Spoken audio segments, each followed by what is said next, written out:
Ito po ang menu ko ngayon. Fileto di polo. Yan po ay karne ng chicken na hiniwa ng maninipis. Lagyan po natin po yan ng asin. Ito pong oregano. Yan po. Limone po yan.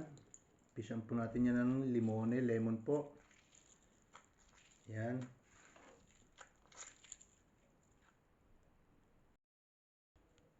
Tapos, konti pong paminta. Yan. Tapos, baligtadin lang po natin ganyan yan. Paghahalo niyan, ganyan po yan. Para po maglasa siya. Yan. Yan po, nibabad ko na halos yan. Kinamay ko na po dahil isasawsaw ko po yung sa farina, yung ganyan. Yan.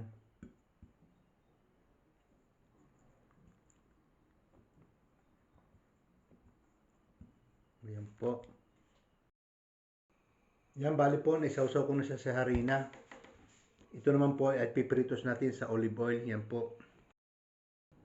At yan nga po, hulog tayo ng olive oil. Yan. Yan po, mainit na. Hulog natin yan. Yan. Kinamay ko na lang po yan at mahirap magtinidor. Yan. Yan po, laksan lang natin konti ang apo. Yan. At yan na po, gamitan naman natin ng tinidor dahil mainit na yung langis. Yan po, pabaliktadin natin yan. Yan po. Huwag po natin masyadong tustahin dahil titigas po ang karne. Ayan. At yan po yung second batch. Yan.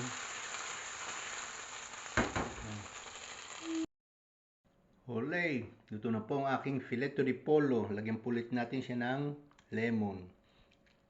Napakasarap po niyan. Okay. Thank you po for watching. God bless po.